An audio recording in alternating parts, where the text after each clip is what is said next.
Business Edition here on 97.3 Citi FM.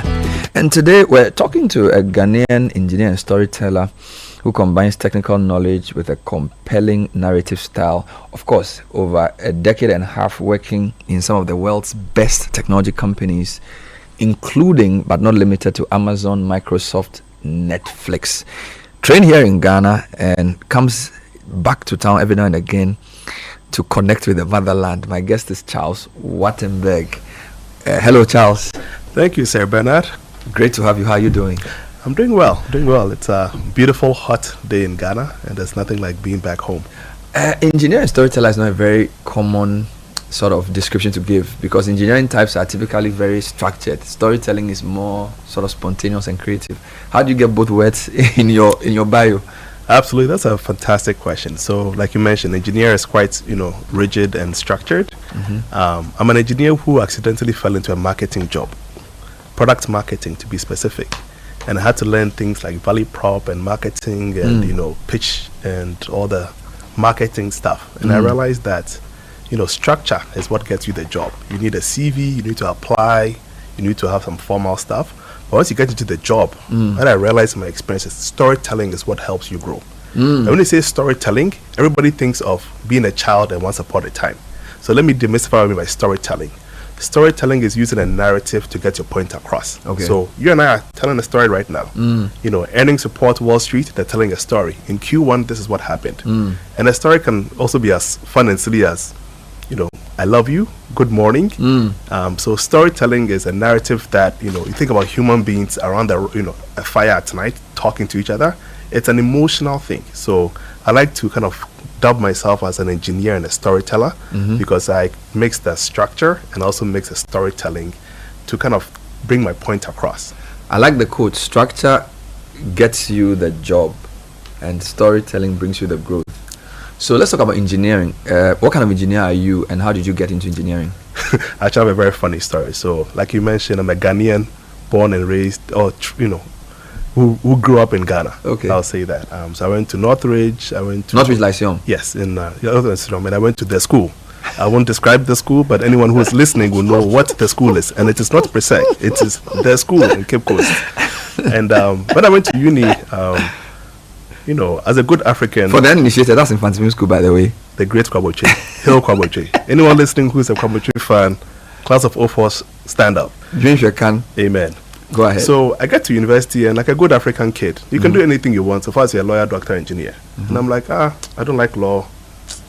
I don't want to be a doctor. I want to be an engineer. And I kid you not, I did a process of elimination. I looked at all the engineering degrees, and I said, which one can I manage, which one will kill me? I started chemical. Too hard. Are you serious? Oh, environmental. I don't like to go and touch rocks outside. No. Civil. My dad is a civil engineer. Okay. He worked at AESL and TSC in Ghana. Okay. I was like, I like what daddy does, but I want to do something different. Okay. So I ended up doing mechanical, which is how systems operate and move together. Okay. It sounded interesting. So I did engineering. But here's the catch. By year 3, I realized I do not want to be an engineer. Oh, Lord. So here I am, having done all this engineering school, all this math. And I realized I don't want to be an engineer. And in all the engineering projects, you do a project work, you do a PowerPoint, you do focus groups. And I really like that stuff. Once again, storytelling. So I said, you know what?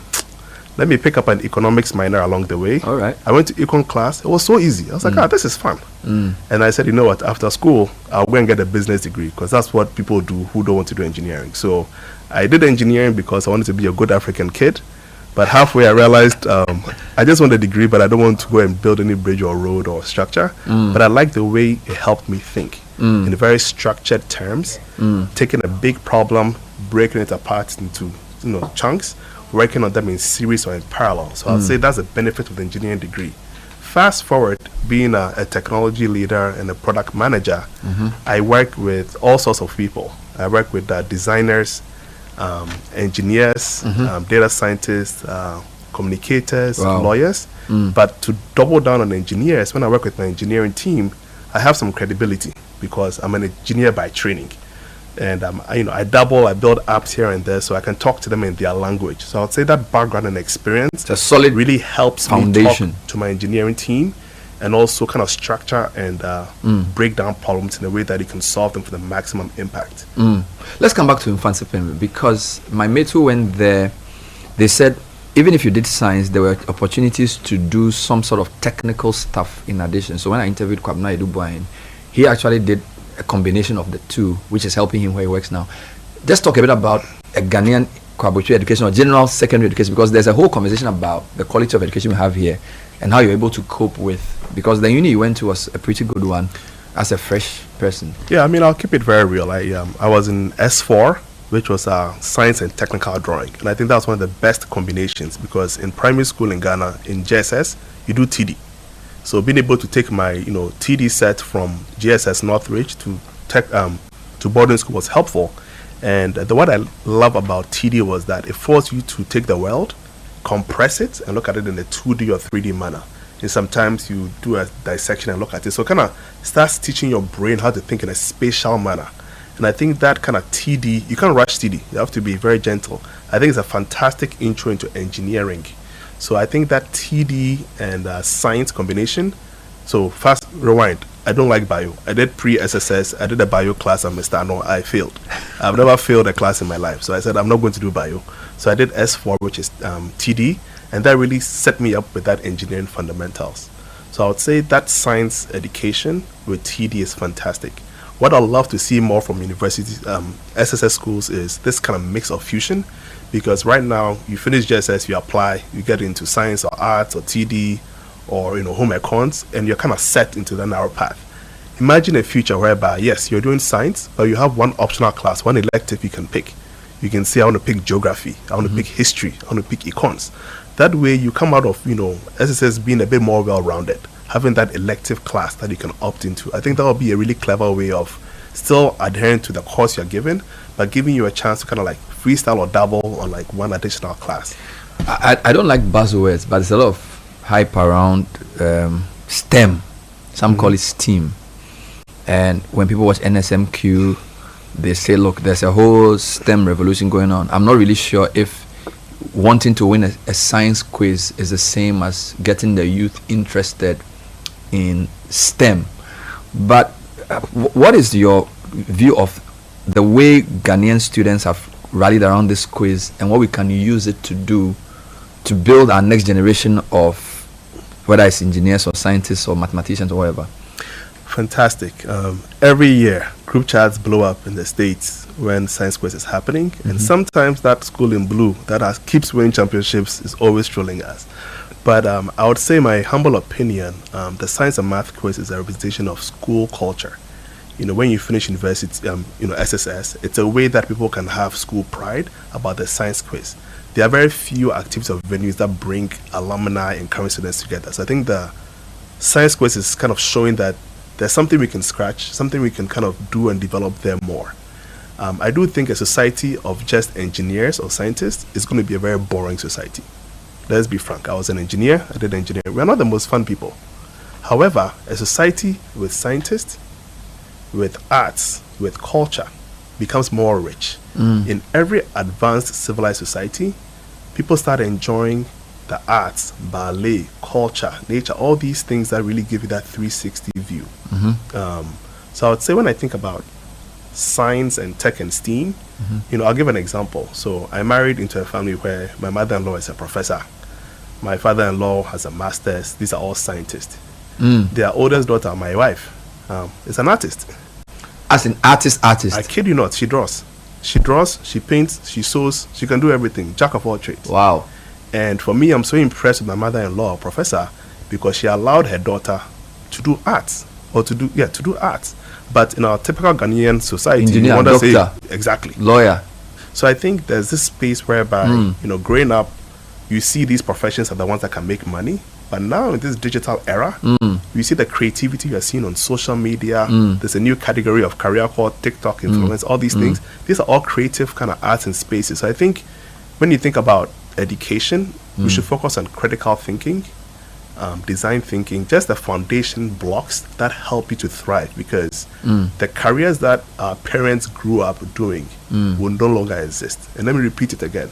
Some of the careers our parents grew up doing will no longer exist. In this era of AI, rewind. When I was growing up, when I was in GSS, there was something called a com center. You go and use computer, internet cafe, you go and browse. And on cafe you go because everybody has the internet in their pocket. Yep.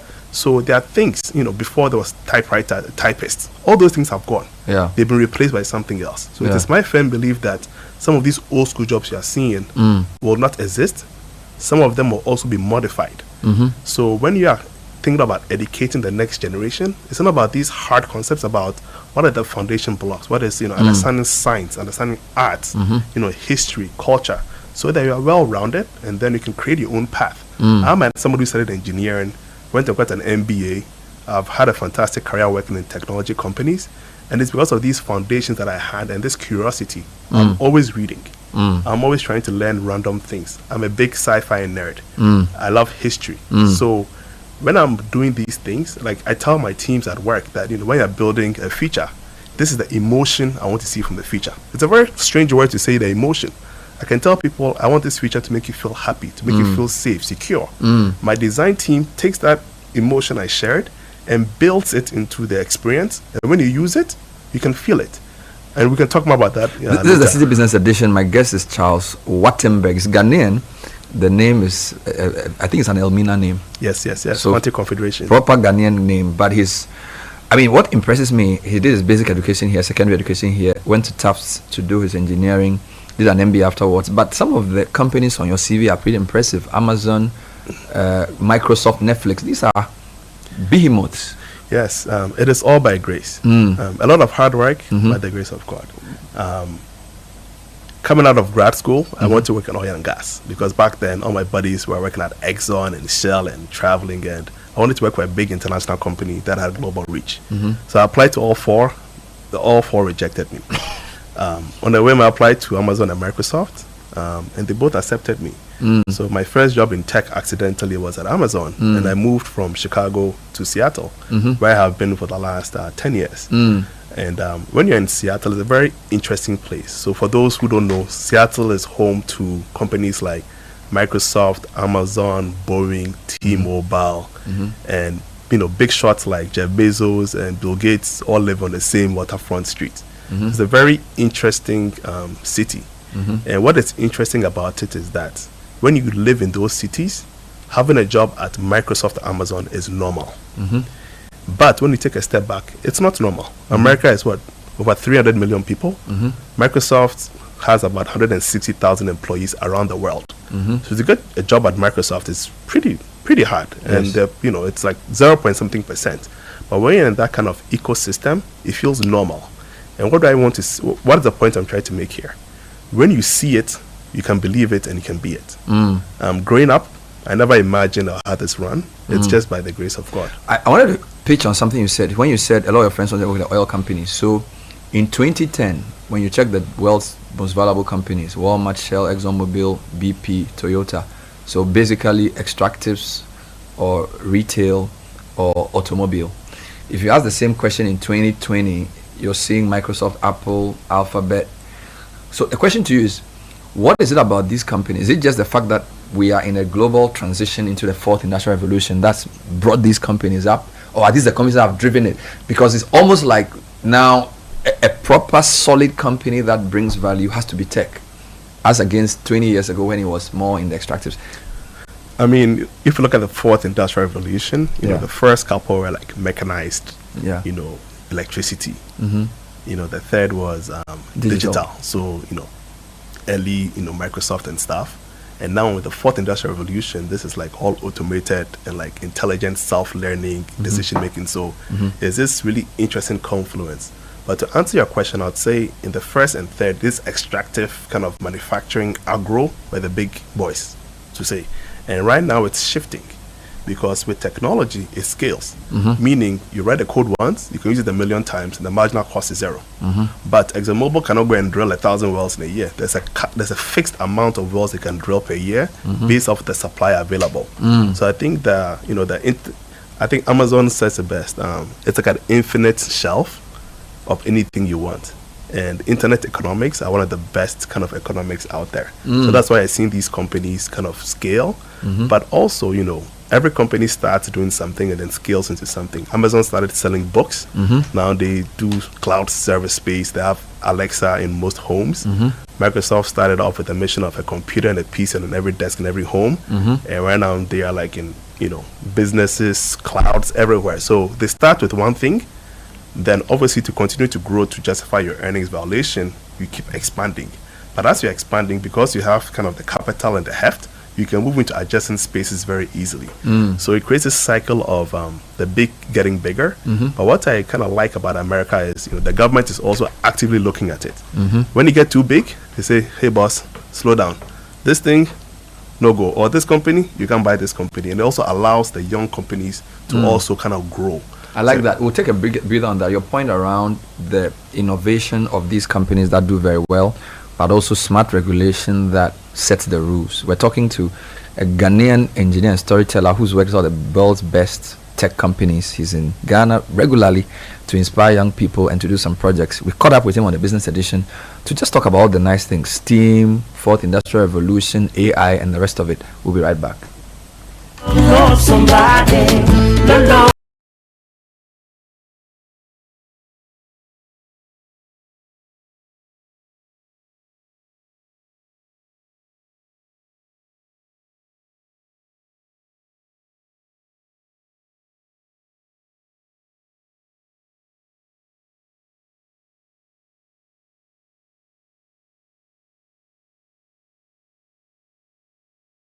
Is it Wartemberg or Waterberg? Wartemberg. Lots of but I go by Wartemberg. Originally from Elmina, Kwabuche trained, went to Tufts, and then the rest is history, as they say. And we're just talking about the way some of the world's most valuable companies think and how they work. So we have Amazon, we have Microsoft. I read a very funny book called The Four Horsemen of the Apocalypse. Yes, they said, Scott Galloway, yes. My God. He said Microsoft, Facebook, Google, and Amazon.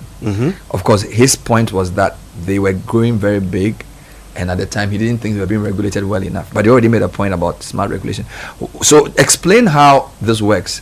Companies start with innovation, possibly from research institutions and universities, giving them the knowledge. Then they make a business case from their invention. They make a lot of money. So, and government comes in to sort of set the rules. How does that triangle work? Explain how that was the optimum relationship to make that benefit everybody. Yeah, I mean, in a fully capitalist society, it's a very beautiful thing. You think about, so let's use the story of Microsoft. So, Bill Gates and Bill Gates and his co-partner Paul Allen have an idea to make Microsoft. They get it off and started. It keeps growing leaps and bounds. It becomes a publicly traded company. And I think one of the key things, a publicly traded company means you are selling shares of the company to the public, meaning it's going to outlive you. So Microsoft is now 50 years old. Bill Gates is the chairman, no longer involved with Microsoft anymore. And I think that's also ways companies live and grow for a long time. And then companies that keep growing use their balance sheet and innovation to expand into other areas. So for example, Microsoft starts with PCs. They win PCs. They go to the internet era, the third industrial revolution. They do a browser called Internet Explorer. It is winning. There's a new company called Netscape that is trying to come up. Microsoft leverages their heft and their distribution to put Internet Explorer for free on every computer. You think that's smart business strategy, but in the United States, the government is always looking at competition, and they want to make sure that the big guys are not getting too big. Exactly. Yeah, antitrust. And the benefit of when you get too big and you win, they tell you, boss, you got to slow down. So whatever you do that can be seen as anti-competitive, the government will regulate you.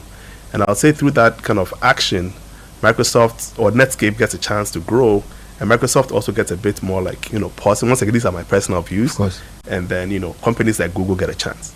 So now Google is coming, and there was a stat I read somewhere that Google Chrome makes more money on Windows than Microsoft. Can you imagine? Can you imagine your own platform? Somebody's coming to your house and making money of it. But then, tech has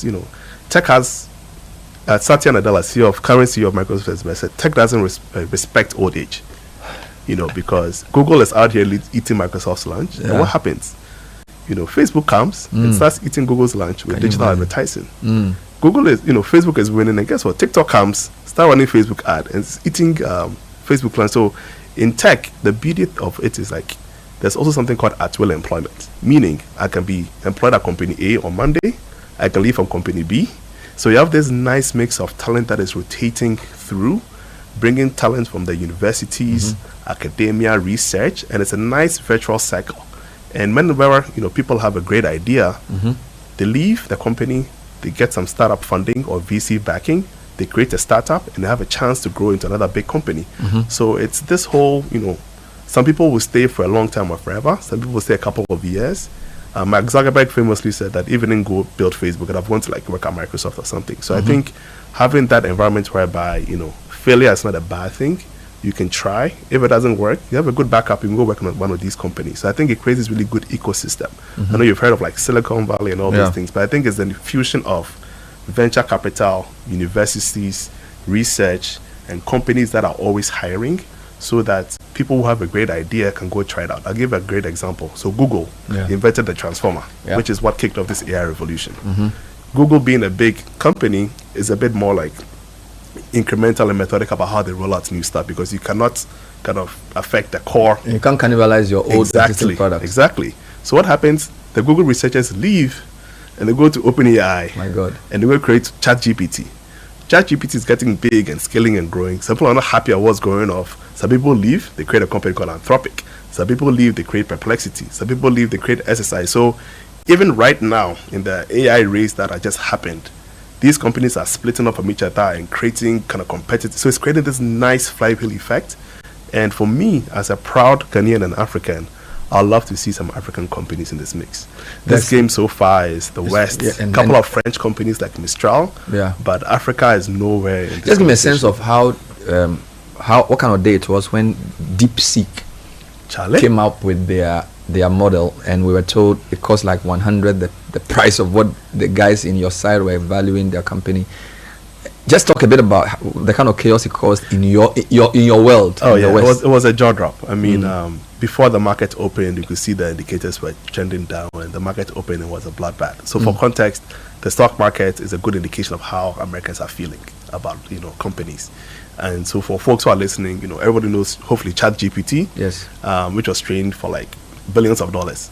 And then there's this new company called DeepSeek from China who says it costs $6 million to train it. And it just changes the game.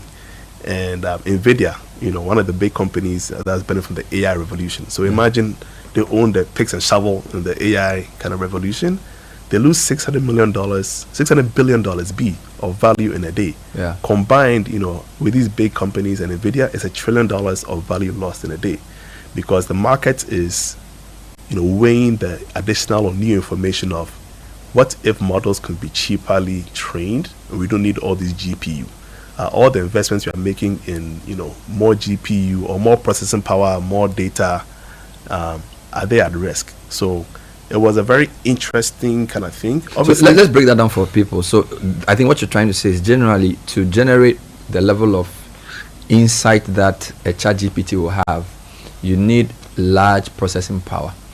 Of course, that also needs a lot of electrical power. So usually the cost structure of these companies is very high because they invest a lot in power and also in these servers. And to have a company from China say, our app can do exactly what this guy is doing, and the price is just $6 million, or the cost of getting to it. I guess it even got people to think of whether these companies actually tell us the truth about their valuations, which is why it caused so much chaos. Yes. But I mean, when you scratch, every story has two sides, they say. So when you scratch on the surface with DeepSeek, I think the early information that's coming out, they were trained on some NVIDIA chips. And funny enough, Shannon Friday, they were trained a bit on some OpenAI models. So I think that also helped them with the acceleration curve. So I think that's the beauty of technology. It's, dog eats dog, and this virtual cycle. And what I love about it is that the end user benefits. Meaning, you and I can use ChatGPT, a free version. You can use DeepSeek, a free version. And I love how these kind of tools, open source versus closed source, they're all trying to see which one is sticking. And everyone who's wondering, how can I get or use this AI? Guess what? If you have Instagram or you have Facebook on your phone, the Facebook folks have put an AI in WhatsApp. So you can try it out. You just tap Meta AI and ask it any question. Sometimes it pops up without you even asking it anything. Exactly. It's kind of annoying, but I'd say that's the benefit of having distribution. But if you over abuse the distribution, the government could come and say, hey, buddy, you need to kind of slow down here. Let's talk about Africa and Ghana, but before that, the kind of job you do, I suspect you are a very small minority in terms of the way you look like. So Ghana boy, or African for that matter, working in Seattle. How diverse is tech, and how challenging has it been to do so well with so few people looking like you? I mean, that's a fantastic question. The numbers are quite abysmal, and I think sub 5% in most companies. And with all that is going on now, it's even going to become less.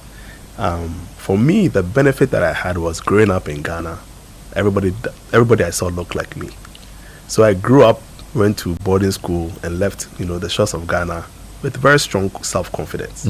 So even when somebody is being funny to me, my initial kind of thinking is, maybe they're having a bad day. I always assume good intent. I remember I told an ex-girlfriend of mine that, I don't see color, racism, whatever. I don't care. I'm from Africa. I just came here to make my money.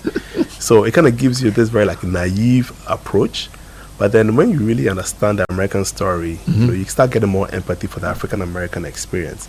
But to answer your question, Seattle is very white and very rainy.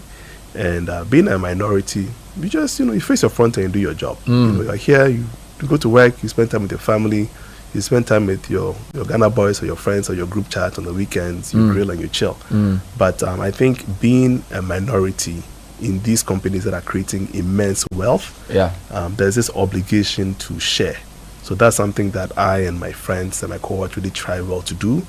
Whenever there's a recruiting fair, we'll go. Because if we don't go, the recruiting booth will just be, 10 white people. But if we can, we go just to... So you can also help, so that if there's somebody... Exactly. And we can coach, we can mentor. When people hit me up on LinkedIn, it's hard, but I try my best to engage and reach out. And 3 years ago, it was getting a bit much where I couldn't control it all between work and the family. So I actually created a platform on Instagram and LinkedIn called On with Charles. Whereby I talk about careers, product management, and thriving as a way to give back, because I'm coming up. I didn't see a lot of people that look like me.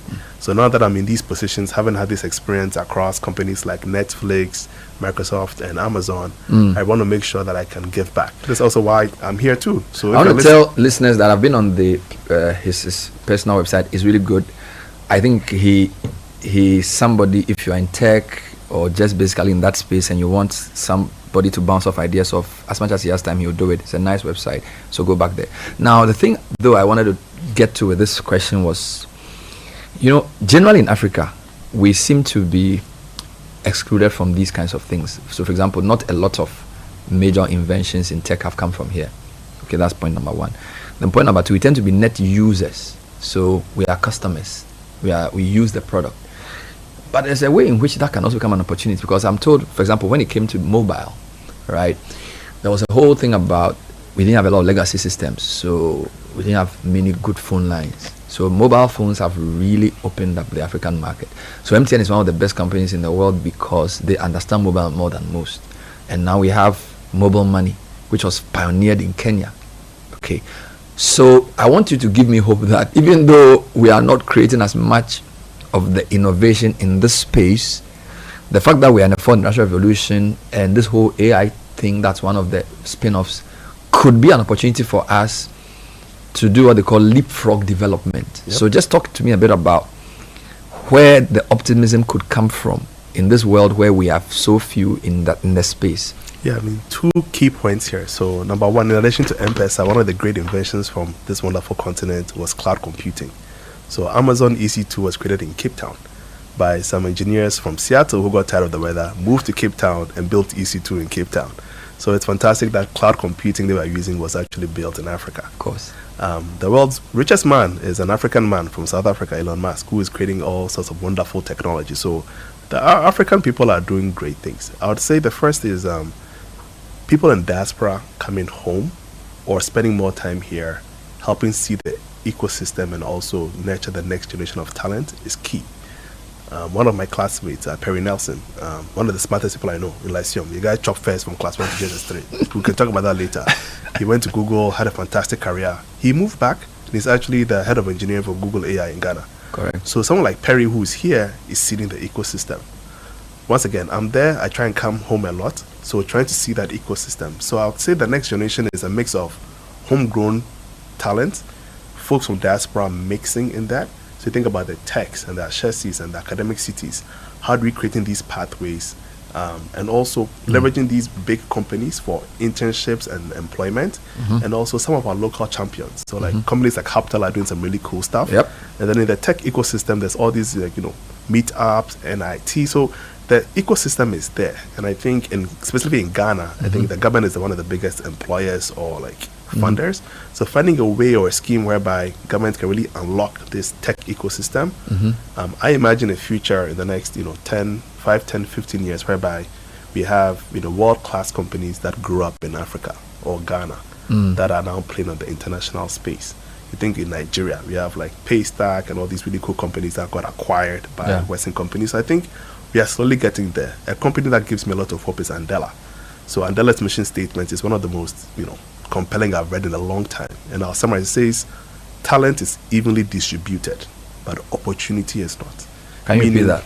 Talent is equally distributed, but opportunity is not. This means there's a young lady in the North region in Ghana. There's a young man in Borno Hafo.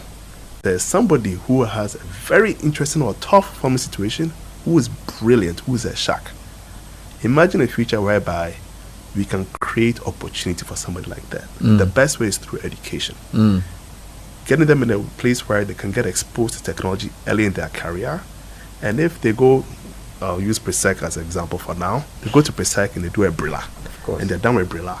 How do we make sure we put them in the right place so they can flourish? I think these kind of schemes really will help grow our tech ecosystem. And then also, when we think about how we are spending our tech dollars in this country, how do we make sure that we are, creating opportunities for these young tech companies in addition to like the foreign companies that come and play? Let's stay with that, but I want to talk about opportunities for employment. So I was at the program a few weeks ago and they were talking about business service outsourcing, business process outsourcing. And we're talking about how now companies in various parts of the world have programmers based anywhere in the world. And they said Ghana is a good place because we are in the center of the world, we speak good English, and our programmers are solid.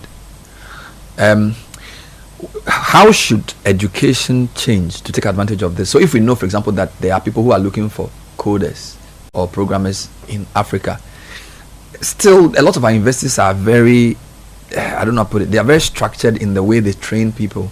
But the opportunities that are available globally, I feel like there could be a better way of churning out more talent who can still live in Ghana and do projects everywhere else. Can you talk a bit around that for me? Sure, I'll answer that. I'll give you an additional story. So I would say, universities thinking of all these books, so Udemy's and all this existing MIT, Coursera work, and just creating a course where we are just following along and building projects. Because in tech, if you're a coder, GitHub is the main place. So having these projects you have make you competitive on the global edge. You want to make sure you finish university. If you did computer science, you can code and be world class. And the next is leveraging kind of government, industry to encourage these BPOs, business process outsourcers, to not just come to Ghana, but to anchor in these universities. So imagine a world whereby a BPO company from somewhere else is embedded not just at the tech, but at Kwabocho or Presec, giving these kids, these students, a chance to intern or work while they're in school. Imagine you're in university and you're doing a part-time job at a BPO. When I was in university, I was working part-time. So I think there's an opportunity to kind of create these co-location of companies with universities to give people an edge. And the other story I'll share is like, on my end, I mentioned, scaling is hard. So I actually have a personal assistant who lives in Ghana. Oh, wow. I've been working with her for over 2 years. So you live in Seattle, your PA lives in Ghana? Yep. I saw her for the first time last Sunday. I've never seen her for 2 years. We just talk on WhatsApp. Wow. Yeah, so I pay her via SendWave. We talk on WhatsApp and Google Docs, and that's it. And work gets done. Work gets done. This is 2025. Exactly. So she's sitting in Ghana, chopping dollars, adjusted for inflation. And probably and she has another job too. Maybe you are her part-time job. I'm a side job. It's okay. Wow. But I think about it. Imagine a future where every national service graduate can be a virtual PA, making some cool couple of $100 a month because you speak good English, like you mentioned, is fluent in these digital tools, can use computers, Canva, social media editing. You really create these opportunities for yourself where you can, go work on your passion project whilst you're getting this money to help sustain you. So that's just one of the many things. Another one is, I'm a proud Fanti man. Of course. I want my children to speak the language. I've tried all these different things. I haven't invented the LLM that will teach Fanti yet. So, by the way, LLM is a large language model, which is something they use in AI. So I went on Twitter. I found this guy, Tre. He teaches languages. Tre? Yes. I DM'd him. I was like, "Charlie, boss, I'm in the West. My children need to speak their language." He's like, "No problem." He gives me this lady, Bene, who is in Takrady. So every Saturday morning in my house, my children put iPad, Google Meet, and they do Fanti lessons. And their Fanti is becoming even better than mine. Because when I speak whatever broken Fanti, they are learning from as what can Fanti, papa. Wow. So it's just an example of somebody who's living in Takrady, who has a side gig teaching a language to someone in diaspora who's getting paid. So these digital stories, because WhatsApp is free, data is affordable-ish, we can create all these opportunities that we even think about, and that's just scratching the surface. Listening to you, I think I can safely say that beyond government policy, educational system, I think the home is critical, because you spoke about the house you grew up in, the house your wife grew up in, and I think a lot of times when we discuss how to change the country, we talk a lot about the hard parts of development, government policy. We have to make sure our teachers are working well, but I think the home is critical. Absolutely. I mean, my dad Peter, my mom Gina, I spent the morning with them. Are fantastic. My dad is an engineer by training, so very rigid. My mom used to work at Ghana, where she's a businesswoman. She was always doing some moves, selling this, selling that. And my father says the two combinations, the kids are balanced. So I think, charity begins at home. Yeah. So to all the parents listening, what can you do? Read to your children every night. If your children are under like 10, statistics say if you read to your children every night, they'll be successful. That's all. Even 5 minutes, 10 minutes, read to your children. Whatever their curiosity is, nurture it. My boy likes trains. So every day I buy him trains. My girl likes all sorts of things. So I always just introduce different things. So just parents should be more involved and nurture what they're seeing from their kids. And if your kid comes and you have this image of lawyer or doctor or whatever, they want to do something different, try to understand the why. And try and guide them in a path where yes, they can pursue their passion and still have a degree that kind of like helps them to flourish. So government can do but so much, but I do believe that also starts with us. I'd love to see like other institutions, religious bodies create things like coding challenges or hackathons. So going back to the science and math quiz, imagine a future where we have Shark Tank Ghana. People are coming with different ideas and they're getting graded and they're getting quizzed, and we create this kind of thing where like entrepreneurship or business is fun. That way people can get a big person sees an idea that's interesting, they fund it and see what it goes. So I think there's this thing we as a society can do to kind of nurture ourselves, because if we are waiting for government to come and create the next generation of coders, we may wait for a long time. But if we are all saying, hey, let me at least start from home, and if you have the means, sponsor somebody, pay school fees, or if there's a coding academy or coding camp that your kid is going to, and you can say, hey, can I pay for 2 or 3 more people to attend? And then put the word out there that, hey, free slots, let somebody join. So there are little ways we can all kind of chip in to make sure that we are creating a future that has like equity and is accessible to all. Finally, what's your plan for coming to give back? You've already started, and I know, but when I look at your path, I mean, Patrick Iwa was obviously at Microsoft a few decades before you. Started at Chelsea, is doing very well. Fred McBagon-Lurie is doing stuff at Academic City. You've had big opportunities. So are there people like you at your age group who also have visions of things like this, to come back, set up something, to transfer the learnings? You don't need to see everything, but at least some sense of what the future could look like. I mean, you can leave home, but home never leaves you. That's what I'll say. Nice. We all have this kind of inherent kind of call to come home and do something. But I'll be very honest. The longer you stay in the West, the more kind of financial security you get. There's a system that works, and you know what the end looks like.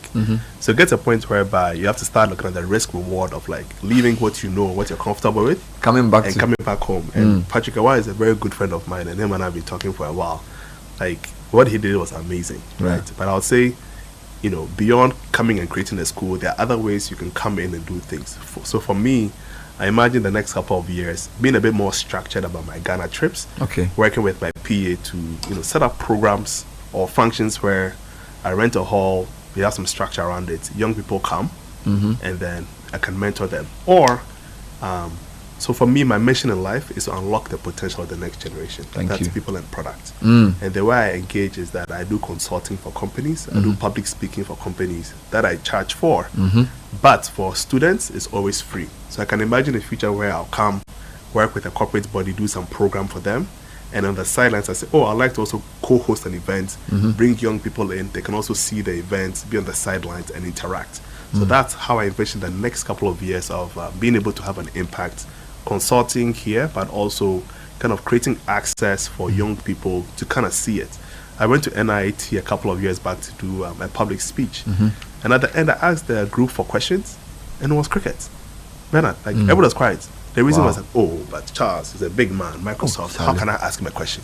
So this our shyness is a problem. I went to university, I couldn't ask question.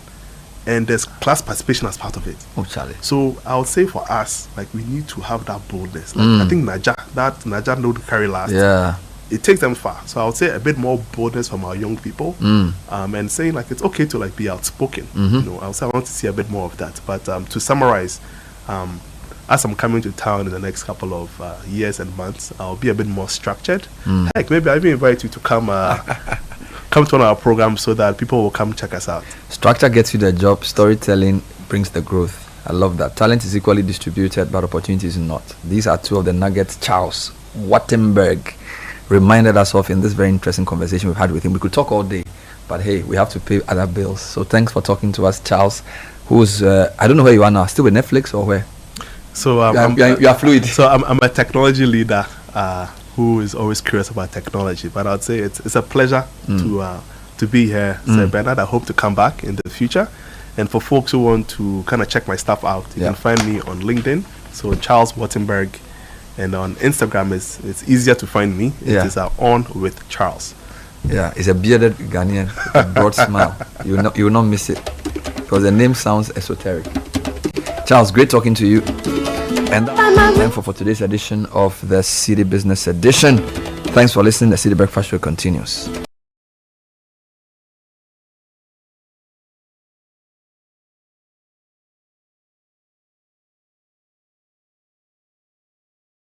The city's biggest conversation.